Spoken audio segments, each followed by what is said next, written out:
Book of Melchizedek, The History of the Universe, Chapter 1. Before there was a star to shine, before there were angels to sing, there was already a heaven, the home of the eternal, the only God.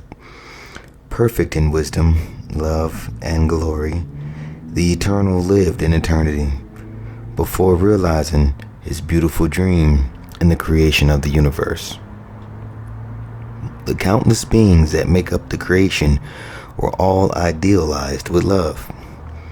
From the tiny atom to the gigantic galaxies, everything deserved his supreme attention. Lover of music, God idealized the universe as a great orchestra that under his regency should vibrate harmonious chords of justice and peace. For each creature he composed a love song. The Eternal was very happy, for his dreams were about to come true. Moving with majesty, he began his work of creation. His hands first shaped a world of light, and on him a glowing mountain on which the throne of the universe would be forever affirmed. To the sacred mountain God called Zion. From the base of the throne, the Eternal brought forth a crystalline river to represent the life that will flow from him to all creatures. As a throne room, he created a beautiful paradise that stretched for hundreds of kilometers around Mount Zion. To paradise he called Eden. To the south of paradise, on both banks of the river of life, numerous mansions adorned with precious stones were built, destined for the angels, the ministers of the kingdom of light. Surrounding Eden and the angelic mansions, God built a wall of bright jasper, along which large pearl portals could be seen. With joy the Eternal contemplated the dream capital.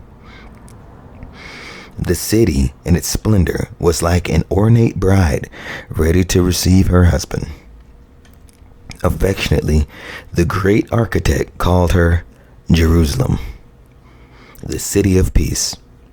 God was about to bring the first rational creature into existence.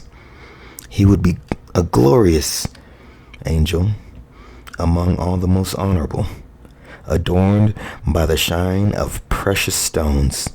That angel would live on Mount Zion as representative of the King of Kings before the universe. With much love, the Creator began to mold the firstborn angels, all wisdom applied when forming it, making it perfect. He tenderly granted his life. The beautiful angel, as if waking from a deep sleep, opened his eyes and looked at the face of his author. With joy, the Eternal showed him the beauties of paradise, telling him of his plans, which were beginning to materialize. When he was led to the place of his abode, next to the throne, the Prince of Angels was grateful, and in a melodious voice sang his first song of praise. From the heights of Zion it was discovered in the eyes of the beautiful angel, Jerusalem, in its immensity and splendor. The river of life, sliding serenely in the middle of the city, resembled a long avenue, reflecting the beauties of the Garden of Eden and the angelic mansions. Wrapping the firstborn of angels with his mantle of light, the Eternal began to speak to him of the principles that will govern the universal kingdom. Physical and moral laws should be respected to the full extent of divine government. Moral laws were summed up in two basic principles: to love God above all things and others as himself. Each rational creature should be a channel through which the Eternal could shed over life and light. That way, the universe would grow in harmony, happiness, and peace. In the kingdom of God, laws would not be imposed with tyranny. The subjects would be free. Obedience should arise spontaneously in a gesture of recognition and gratitude. In that realm of freedom, disobedience would also be possible. The result of such behavior will be the emptying of vital forces. After revealing to the beautiful angel the laws of his government, the Eternal entrusted him with a mission of great responsibility. He would be the protector of those laws and should honor and reveal the universe ready to be created. With a heart overflowing with love for God and others, it would be up to him to be a model of perfection. He would be Lucifer, the bearer of light, the prince of the angels. Grateful for everything, he prostrated himself before the living king, promising him eternal faithfulness.